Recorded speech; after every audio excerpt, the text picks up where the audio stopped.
धन्यवाद अमित. आतापर्यंतच्या सगळ्या वेगवेगळ्या घडामोडींबद्दल मंडळी मी कायम असं म्हणत असतो की घडामोडी घडतात, चर्चा होते आणि त्याबद्दलच्या वेगवेगळ्या बाजू ज्या आहेत त्या आपल्या स्पेशल रिपोर्टच्या माध्यमातून असेल, काही वेगवेगळ्या प्रतिक्रियांच्या माध्यमातून असेल, आपण जाणून घेण्याचा प्रयत्न करत असतो.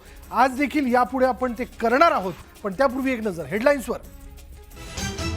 हेडलाईन्स प्रायोजक राजयोग पेंट्स. आनंद तुमचा, रंग आमचा.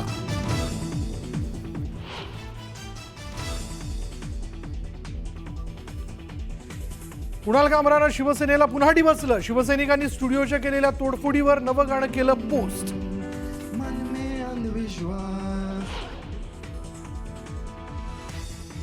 कोरटकरवर कोल्हापूर कोर्टाबाहेर 2 शिवप्रेमींकडून हल्ल्याचा प्रयत्न, तर आक्षेपार्ह वक्तव्य आणि धमकी प्रकरणी प्रशांत कोरटकरला 3 दिवसांची पोलीस कोठडी.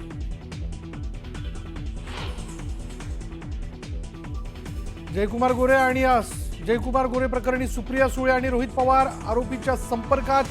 मुख्यमंत्री फडणवीसांचा गंभीर आरोप, तर महिलेला न्याय मिळावा म्हणून कॉल केले असतील. सत्य जनतेसमोर यावं, रोहित पवारांची मागणी.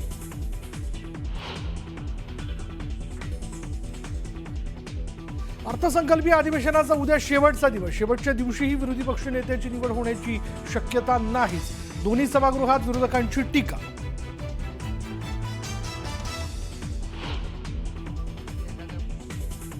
तसा एक नेपाळी महाराष्ट्रात फिरतोय आणि त्याला असं वाटतं त्याच्यामुळे हिंदू धर्म टिकलाय. अनिल परबांचं नाव न घेता विधान परिषदेत हल्लाबोल. बाजूला बसलेले उद्धव ठाकरे ही गाल्यातल्या गाल्यात हसले.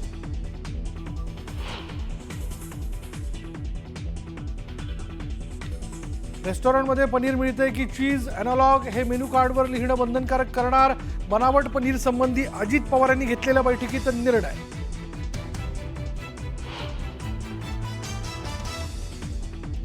अन्नपदार्थात वारंवार भेसळ करणाऱ्यांवर मकोका लावण्याची मागणी. उपमुख्यमंत्री अजित पवारांचा दुजोरा. प्रतापसिंह पाचपुतेंची माहिती.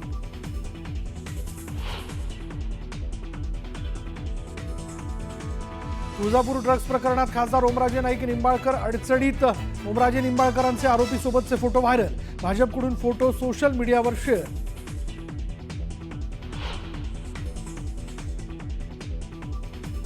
महिला बालविकास मंत्र्यांच्या जिल्ह्यातच 15,000 लाडक्या बहिणी ठरल्या अपात्र, तर 61 महिलांनी स्वतःहून घेतले अर्ज मागे.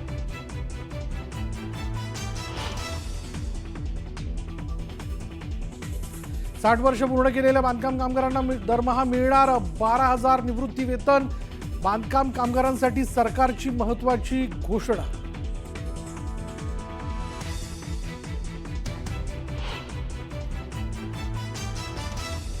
सांगली मिरजमध्ये वादळी वाऱ्याचा जोरदार पाऊस, तर कराड पाटणमध्येही अवकाळीची हजेरी. वादळी पावसाचा हंगामी पिकांना फटका बसण्याची शक्यता.